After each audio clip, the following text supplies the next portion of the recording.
We're in conversation with Dunzo's founder and CEO Kabeer Biswas. Thank you very much for talking to ET now. Long time no see, Kabeer. How have you been? How is Dunzo and how are you coping through the various phases of lock and unlock, and now Karnataka is going for lockdown again? I've been good. How have you been? Really long time, no? Like a couple of years now.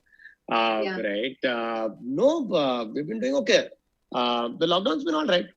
I think we actually responded to it very quickly as a business. So we have been home as a company since mid-March, right? And so we have never, like, nobody's left home and stuff like that. But overall, I think as a business, this actually caters really, we have been able to cater to our cities a lot better and to our consumers, because for a situation like this, if anything, we are most likely perfectly suited, where we can actually help our consumers get stuff instantly delivered from the stores that are close by and open for them. So it's actually been all right. I think where we have been able to help our partners constantly be on the ground, do it safely, make sure that their earnings don't drop off.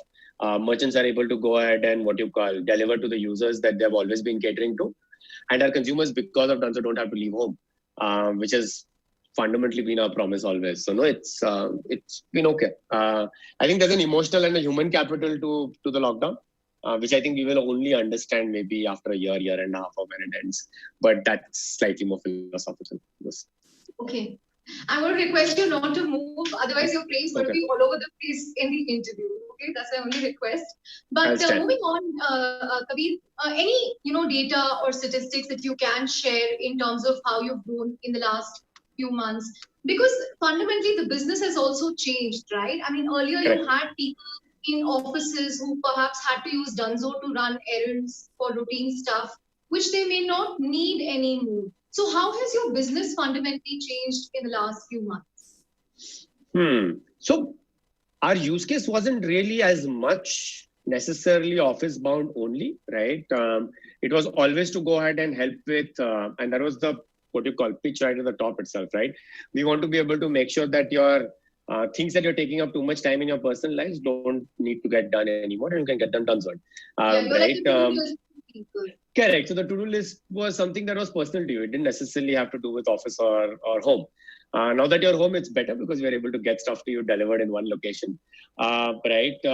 I think what has though changed is because we're able to get a lot more data regarding our cities, right? I think there is definitely lesser economic activity of stuff moving from one place to another, rather than people wanting to buy and consume stuff at home. Right. So that part of the business, we call it consumables, which is largely grocery, medicine, meat, pet supplies, and stuff that you would buy and consume within 24 to 48 hours time. That's actually just exploded. That's over 2.5x of what it was pre-COVID.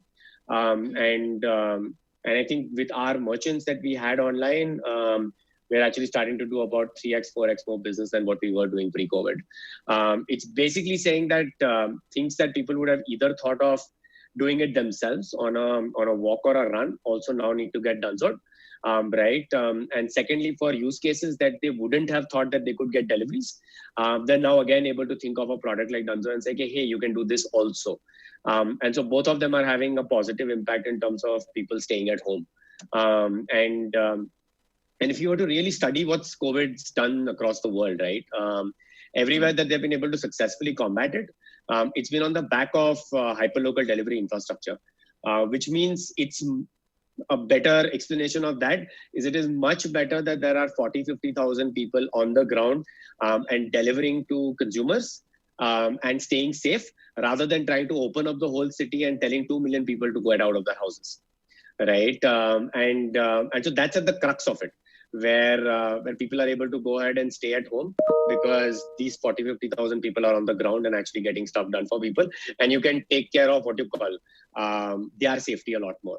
And I think the governments across India and state governments have actually recognized that. Right. Kabir, there was a very interesting infographic that Dunzo put out online. This was during the lockdown on what people are buying from pharmacies in different cities, right? There was a Chennai, Mumbai, Bangalore, Hyderabad. So, just curious, what kind of things have people been buying the most in the last few months? The quirkiest to the most interesting insights that you can share on that count. Super. So the infographics, of course, were time bound, and this I'll be very honest. Because cities are contracting and expanding very quickly, right? Based upon whether they have supply of that item or not. These SKU list is actually changing as we speak on a weekly basis, right? So at some point of time, it was just fruits and vegetables and bread and Maggi to be able to make sure that people are able to stay at home and stay safe and make sure that they have provisions. At some point of time, it got to be medicines and and there was definitely contraceptives. There was definitely I think there was stuff regarding regular OTC medicines also, right? That was getting delivered. At some point of time, we have also seen patterns where meat consumption is going up and down based upon rumors. Where that is not good to have meat and it's related to COVID in some fashion. And so some of this is just really, really funny patterns to go look at. Some of it not scientific, right? But I think people are just responding to whatever they hear and whatever gives them comfort, right? You're buying stuff every day. We are a reflection of what you will buy and consume. Right. And literally what your sentiment is at that point of time ends up reflecting in what people buy on the platform. Right. And, this is a space that everybody seems to want to enter. Everybody wants a bigger bite of. There's a Swiggy Genie service. Zomato is doing, entering hyperlocal, and then you have Flipkart and Amazon, the big boys. So, what is going to set you apart? There's just so much of competition in this space. I know this is a cliche question, but what is going to set you apart? I mean, does this give you sleepless nights sometimes, considering the number of people who are going after your pie? Three large things. No, it doesn't give me sleepless nights, just to answer. Right at the top itself. I get really peaceful sleep. I go run every day in the morning. The first one, we have been just doing this and stayed focused on it for about 18 months, right? At this point of time, Chandra. And what that means is when we actually go see people launch and we go check with our merchants, what is happening with them? What are they experiencing, right? And most of the common merchants that we have, right, the merchants that we have on the platform and somebody else as competition has on the platform, consistently we keep hearing from them that they get about 5 or 6x more volume from us than they get from anybody else. It's just got to do with two things, I think. One, we got a lot better at understanding how the merchant tech works for you to be able to deliver from local stores. And second, I think you end up creating mind spaces in your head for stuff. And so people end up getting and gravitating to a platform for things that they have gotten used to. I don't like calling it first mover advantage because it doesn't mean that much, but you start setting up spaces in your head. And then, when you actually need something, because people don't want deliveries, people don't want local stores, people want stuff. And for that stuff, they will go to that particular box in their head. So one is that where we are just looking at data and we are saying that, we just seem to be doing a lot better. The second one is, I don't think the whole idea of winner take all in a space like this actually plays out. India first is extremely diverse. Second is very big. And third, retail formats in India have lived and died based upon the different types of formats that exist. India has more number of retail formats than anywhere else in the world that you can see. Right. So if you get out into your neighborhood, you will see at least 4 different types of formats. I think the assumption really on a format like that is that for you to be able to replicate that offline transaction online, right, you will again have to end up creating some nature of formats. It's not going to be a winner take all. So for example, if you want to buy your monthly grocery, you have a space in your head and you will go there, right?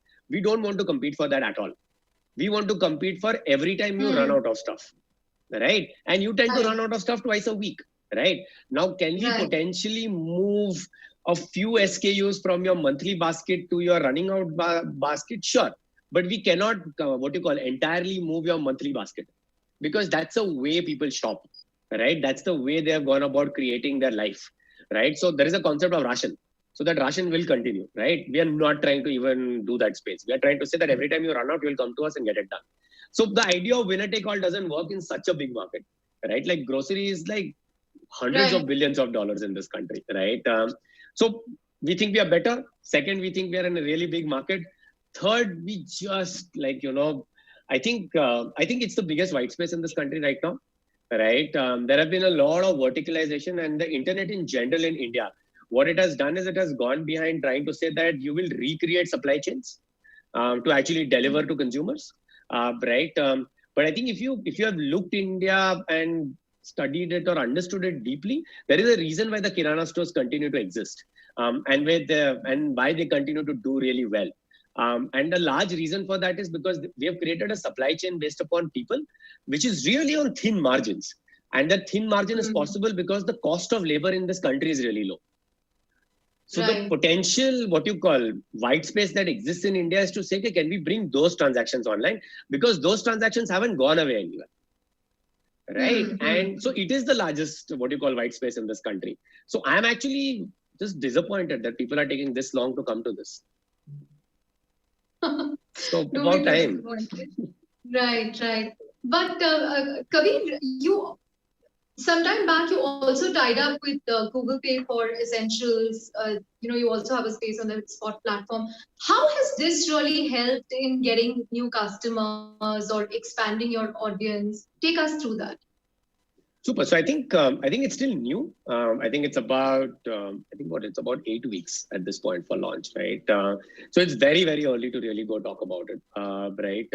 We believe that the partnership with Google Pay can be one of the most important things that we do over this year, and build its capability, right? I think it's important for both teams, and we have been working with the what you call Google Pay team, and they have been very, very forthcoming in terms of the kind of things that we can build together for how we can build this what you call business together over the next 12 months time. I think both teams will be in a much better place to tell us to what this looks like in 12 months. I think really at 8 weeks too early. The data is really thin. Right. This was for Essentials, but now there is talk that Google wants to get into food delivery. You could perhaps go up on Google and order, and Dunzo might be a partner for that. So do you see the scope of this partnership expanding going forward? I mean, don't tell me it's too early or too speculative, but give us a sense of how this is going to work. So we've been working together now for about nearly 18 to 20 months. And the one amazing thing about working with Google, right, is that I think these are some of the best product thinkers that I've ever met in my life, right? And it's phenomenal the level of conversation that happens in terms of how can we solve really large problems for consumers, right? So literally on a weekly basis or a fortnightly basis, there are at least 2 new ideas that come up from the team and between the teams. So you might be referring to 2 right now, Chandra, but I think there must be significant others in conversations that we're still discussing as to the kind of things that we can do. So you're not denying food delivery as a possible use case? I think at the end of the day, and I'll be honest, right? So Google, what you call, owns all of that platforms, and they will actually be the right people to comment on something like this. It's how they want to go ahead and what you call utilize those platforms to be able to work with other what you call more verticalized place. So we are delivery, right? We are one thing. They are the entire surface. There are people who are coming there to book tickets. There are people there who are coming to do recharges. There are people there coming to search for locations. We are one part of it, right? So as to how do they go about wanting to think through the vertical place regarding all of these search queries is really what they will decide. Right. My last question Sure. on Google, but nothing on Google, but something related to Google. Sure. Sundar Pichai this week announced a massive $10 billion digitization fund. He's kind of earmarked 4 areas that they will invest in. As the first startup in India that directly raised money to Google, right? What would your advice to entrepreneurs and startups be? If they have to ready a pitch to get Google to invest in them, what should they be doing? So I actually have really nothing to give on that one. Yeah. I've just honestly build a good product and focus on the product. I really am not very good with advice. So no tips and tricks that you're going to share to poor people who must be thinking, how do I get a buy of the digitalization fund? I don't think we have any tricks. Like just focus, double down and build a good business and chat with people. I think just that much. Right? I like honestly can't comment on what the strategy is. I don't know exactly where it's what the plans with it are. It's a massive business, right? The only thing that I can say is that everybody that I meet from there is just wanting to solve problems at a scale which are unbelievable, right? Like the conversations that I had during COVID, right? Were just they're inspiring conversations in terms of how can we help everybody out there, right? How can we use a platform like ours to be able to say that, can we make a meaningful social impact during where everybody else is in trouble, right? So it's just that, right? Beyond that, advice for fundraise, etc., really wouldn't be the right person. Okay, and Kabeer, just to follow up on what happened last week with respect to the data breach. I mean, you proactively reported it, and even I got a mail from Dunzo on what happened and what I should look out for. But there are concerns on why this data was given to another vendor from Dunzo. So can you take us through what happened? What is the situation now? Is my data safe? Is everyone's data safe? In short, yes, right? So the data is actually what you call, we have been able to go ahead and figure out all the things that need to go ahead and be done to protect it. So the data wasn't given to a third party. So I'd like to go ahead and clarify that first, right? What had happened was we had actually integrated a third party into our systems to be able to get some analytics tools about what's happening on our systems, right? The third party got hacked, right? And because that a third party had access to multiple other third party, what you call businesses who were basically using them to get some analytics about their systems. Correct, right? And so this was largely to get analytics of the systems that we are running right now. Once they got hacked, all of the people who had integrated with them also got exposed along with that, right? So that's really what went ahead and exposed the information to consumers. That's it. I think we have taken absolutely every measure that's possible, engaged with absolutely everybody out there that can actually help us with this, and made sure that our consumers and our partners and our merchants' data is absolutely in the right place. So yeah, I would want to go ahead and stress on that. So none of the data was given out, and yes, your data is safe. Okay, that's a relief. Kabeer, in terms of the operational and financial metrics, what are you doing to really narrow the losses? Because last year I remember there was this report on Dunzo's losses that was widely reported and spoken about. This year around, what are you seeing? Was this whole COVID situation an opportunity to perhaps bring down the burn rate? Because other players are talking about how it's helped them advance some of these metrics. Tell us about how you have seen all this evolve. Super. So I'll break it up into two parts. One is what you call things that we were already doing. And second is things that have happened because of COVID, right? So last year when we actually ended it, it was financials that had been reported from a very singular perspective. And I think we came online to be able to explain that, right? I think this year, and I think there's already been some reporting about it, but we will try and come back and do it a little more proactively. You will just be very surprised with what the financials will look like. So basically think of 2018 to 19 as the year where we made a lot of investments, and 19 to 20, the year in which we reaped benefits out of it. So the delta in terms of about what a dollar of revenue or what a rupee of revenue took to generate will come down by literally a function of 20x. Right? And so you should be able to see that when it comes out. Just think of it as any typical business where the first year you need to make investments, from second year you start making money out of that, right? So that I think is just discipline that existed all the way up till March. And so when we do report our financial numbers, you will actually see a dramatic impact out of that. Then came COVID, right? Which is started 9 days before the financial year could end, right? COVID's actually been fairly, positive and has tailwinds on the business, right? What it has done is it has allowed us to actually grow Q2 over Q1 by close to about 35%. That's happened on the basis of cutting down our burn by close to about 60%, right? At this point of time, I think we are generating the highest amount of revenue that we have over the last 2 years time, and our burn is the lowest that it has ever been in the last 2 years time. Both of those actually extremely positive things that have happened to the business.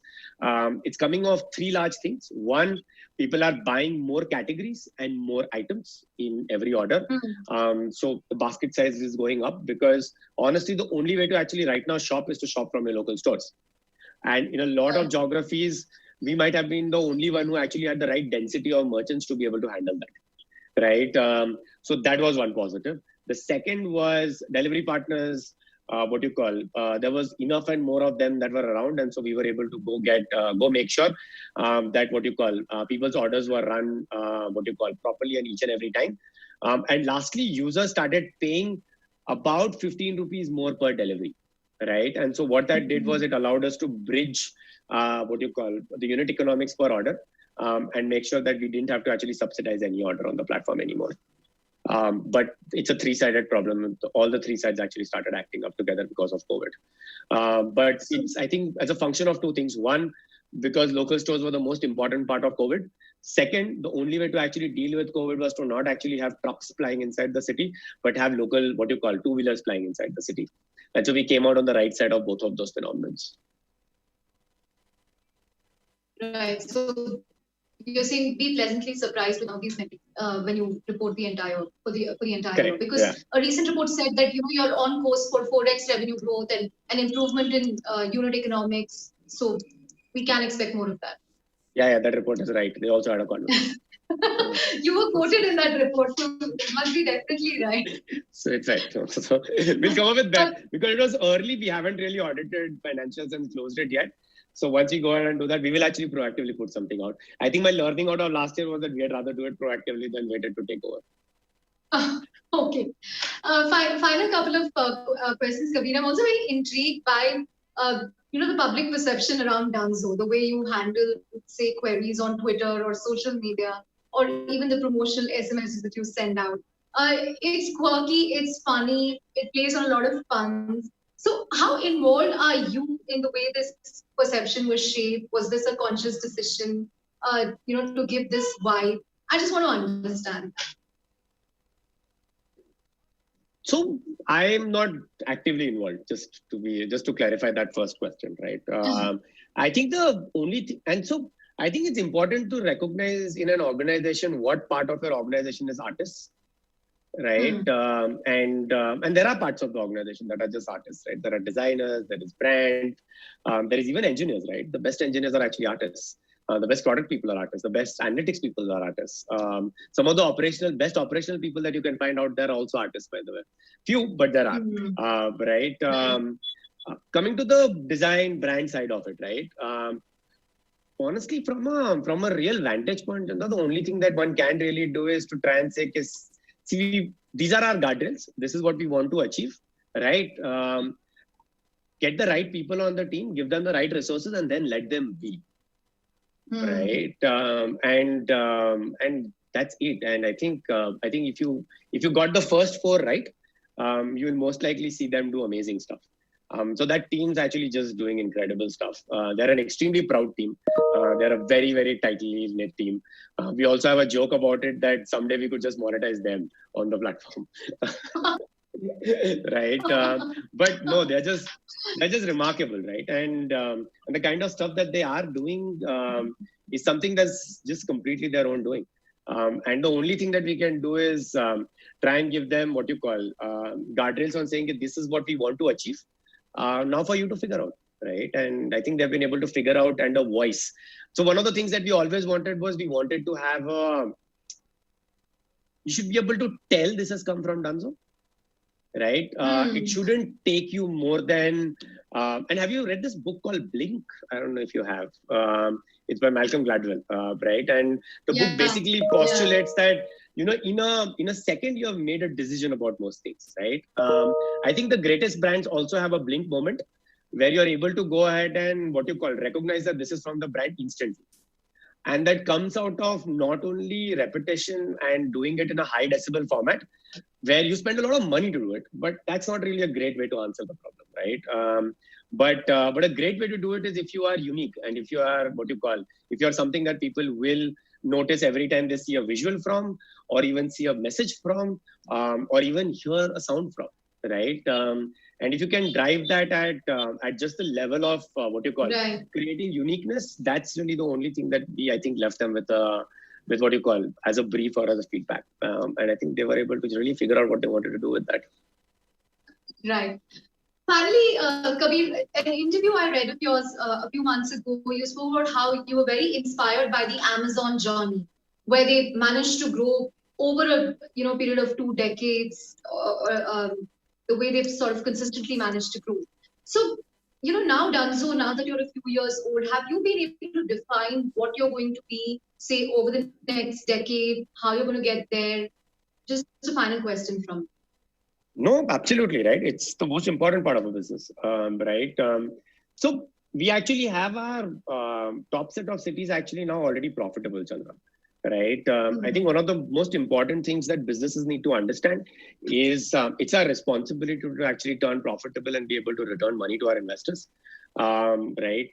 We want to be able to proudly do that, right?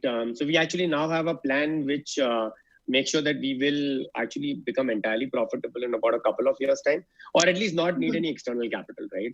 At a particular size of scale, we should be able to become entirely profitable, right? That's the first juncture. Post that, I think we have two things that we index on. We are in the business of people buying stuff on the platform, and we are in the business of moving stuff from point A to point B. That's a business that's going to last forever. Right? People are going to need to buy stuff, and people need to be able to ship stuff around. Our only job is to make sure that we keep doing it more efficiently and more effectively every year. Right? So, and I've often come at this point on saying, what does this look like in 10 years' time? So about 18 months back, Chandra, we used to, on an average, a Dunzo delivery used to take 40 minutes. Right? 18 months hence, an average delivery on Dunzo today takes about 28 minutes. Right? I want to live in a world where an average delivery takes 5 minutes. When is that happening? When is that happening? So it's a problem that we will take forever to solve. It might take 20 years to solve it, right? But that's the problem statement that we will chase, right? Where you ask for something, it shows up in 5 minutes time, right? Because, well, let's be honest, it will be like 2025 in 5 years, right? You and me read books about 2025 that told us a lot more. Right? To be able to get something that you want in 5 minutes time is the least that the world and technology should be able to offer. So no, we'll chase that, right? And that's the business problem that we're really, really excited about building. And it's a singular attempt at being able to say, I just want to be able to make these experiences for consumers a lot faster and a lot more effective. Great. On that note, Kabeer, thank you very much for talking to me now, as candid and straightforward as always. Thank you very much for talking.